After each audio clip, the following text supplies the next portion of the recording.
इज्राएल आउ ईरान भितरे आरंभ होइथिबा युद्ध सारा विश्व पाई एक बड़ संकट तैयारी करिछि। तेहरान ईरान रा राजधानी, तेल आविव इज्राएल रा राजधानी, दुईटी देशर राजधानी रे सते जेपरी दीपावली चलीछि। मिसाइल माड़ हेउछि, ड्रोन अटैक हेउछि एवं एही सबु दृश्य आकाश को रंगीन करुछि। दीपावली आलोक सज्जा भली देखा जाउथिबा आलोक आउ शब्द सबु परस्पर ध्वंस पाई उद्दिष्ट, अर्थात इज्राएल आउ ईरान परस्पर को ध्वंस करबा पाई चाहुचंती। ए युद्ध होउची निर्दिष्ट कारण पाई इज्राएल संदेह करुची जे ईरान रो आणविक बोमा तैयारी शेष पर्याय रे पहुंची जाइछि। जदि एही परमाणु बोमा तैयारी होई जाए ताहले प्रथम विपद इज्राएल प्रति अछि। आदर्शगत कारणरो ईरान आउ इज्राएल भितरे बड़ पार्थक्य रहिछि। ए दुई देश विवाद पछरे धार्मिक चिंताधारा अच्छी, सांस्कृतिक भिन्नता रही जहाँ परस्पर प्रति रहितिबा घृणा आउ विद्वेष को बढ़ाई देछि।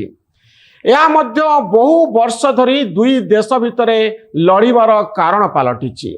2025 मसीहार आजिर दिन में आमे एई युद्ध देखुछु इज्राएल आउ ईरान भितरे। এই যুদ্ধ আরম্ভ হয়েছে ইরান পরমাণু বৈজ্ঞানিক মানকু তথা আর্মির উচ্চ পদস্থ জেনারেল মানকু হত্যা করা ଯିବା ପରେ যুদ্ধ প্রস্তুতি কু বিপর্যস্ত করিবা পাই আর্মি জেনারেল মানকু হত্যা করা যাইছি। आणविक बोमा तैयारी को विभ्राट करिबा पाई वैज्ञानिक मानकु इज्राएल मारिछि।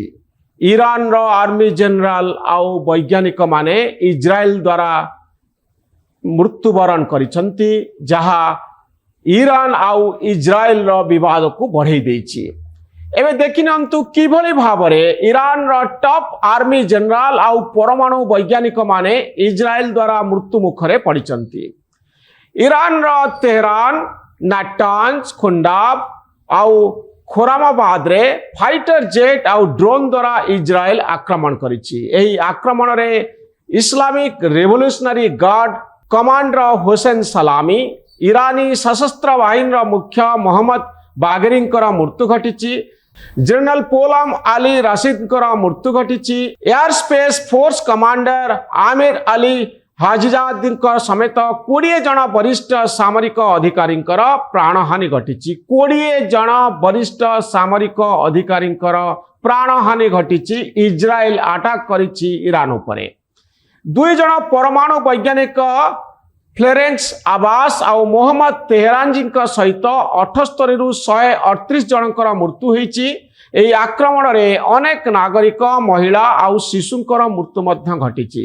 निर्दिष्ट टार्गेट रे करा जाइथिबा एयर स्ट्राइक, ड्रोन अटैक एवं इज्राएल रो गोइंदा मोसाद रो एजेंट मानक द्वारा करा जाइथिबा एही ऑपरेशन माध्यम रे एही सब आक्रमण करा जाइछि अत्यंत सतर्कतार सहित टेक्नोलोजी सहायता रे। ऑपरेशन राइजिंग लायन जून 12 तारीख रे आरंभ होइथिला। इज्राएल एही आक्रमण आरंभ करिथिला। एथिरे इज्राएल पक्षरु प्रथम आक्रमण करा जाइथिला।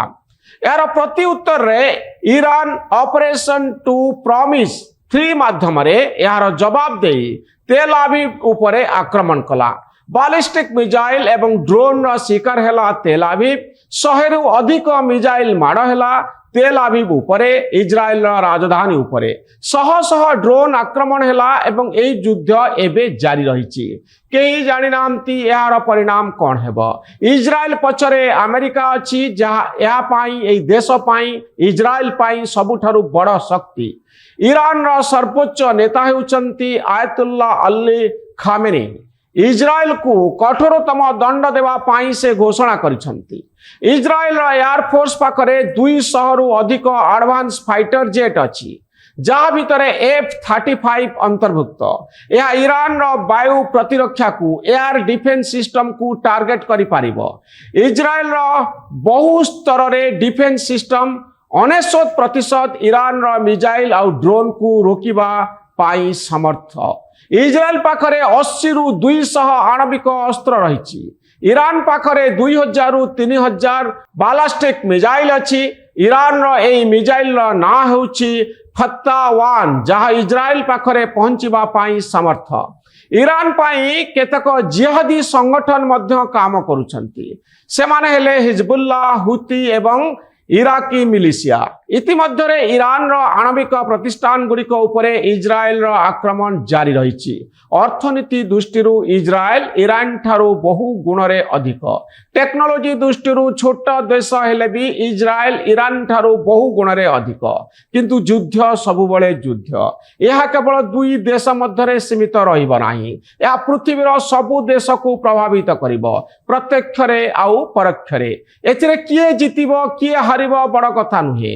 ଯୁଦ୍ଧ ଆମକୁ କିଭଳି ପ୍ରଭାବିତ କରିବ ଆଉ କିଭଳି କ୍ଷତି ଆଣିବ ତାହା ସବୁଠାରୁ ଗୁରୁତ୍ୱପୂର୍ଣ୍ଣ। ଇରାନ ଆଉ ଇସ୍ରାଏଲ, ଭାରତ ଠାରୁ, ଓଡ଼ିଶା ଠାରୁ, ଭୁବନେଶ୍ୱର ଠାରୁ ହଜାର ହଜାର କିଲୋମିଟର ଦୂରରେ ଏହି ଦୁଇଟି ଦେଶ ଅଛନ୍ତି। କିନ୍ତୁ ପ୍ରଭାବ ଆମ ଉପରେ ପଡ଼ିବ, ଓଡ଼ିଶା ଉପରେ ପଡ଼ିବ, ଭାରତ ଉପରେ ପଡ଼ିବ। ଯୁଦ୍ଧର ପ୍ରଭାବ ସବୁବେଳେ ଗୋଟିଏ ଦୁଇଟି ଦେଶ ଲଢ଼ୁଥିବା ଦେଶ ଭିତରେ ସୀମିତ ନଥାଏ। ରଷିଆ ଆଉ ୟୁକ୍ରେନର ଯୁଦ୍ଧ ହେଲା, କିନ୍ତୁ ପ୍ରଭାବ ଆମ ଉପରେ ପଡ଼ିଲା। ଅନେକ ଗୁଡ଼ିଏ ପ୍ରଭାବ ପଡ଼ିଥାଏ ଯେତେବେଳେ ଅର୍ଥନୀତି, ବାଣିଜ୍ୟ କାରବାର ଏସବୁ ଯୁଦ୍ଧ ଦ୍ୱାରା ପ୍ରଭାବିତ ହୋଇଥାଏ। ଆଉ ତେଲ କଥା ଆପଣ ଜାଣିଛନ୍ତି, ଇରାନର ତେଲ ଭାରତ ବର୍ଷକୁ ମଧ୍ୟ ଆସିଥାଏ। ଏବେ ଅପେକ୍ଷା କରିବାର କଥା ଯେ ଆଗକୁ କି ପ୍ରକାରର ପ୍ରଭାବ ସୃଷ୍ଟି ହେଉଛି, ଆମ ଅର୍ଥନୀତି ଉପରେ କ'ଣ ସବୁ ପ୍ରଭାବ ପଡ଼ୁଛି। ସାରା ପୃଥିବୀ ଅନେଇ ବସିଛି, ନଜର ରଖିଛି ଯେ ଆଗକୁ କ'ଣ ହେଉଛି। ନ୍ୟୁଜ୍ ରୁମ୍ର ଭିଡ଼ିଓ ଗୁଡ଼ିକୁ ଦେଖନ୍ତୁ, ଆମ ଚ୍ୟାନେଲକୁ ସବସ୍କ୍ରାଇବ୍ କରନ୍ତୁ ଆଉ ଆମ ଭଳି ସାମ୍ବାଦିକମାନଙ୍କୁ ଉତ୍ସାହିତ କରନ୍ତୁ। ଧନ୍ୟବାଦ, ନମସ୍କାର।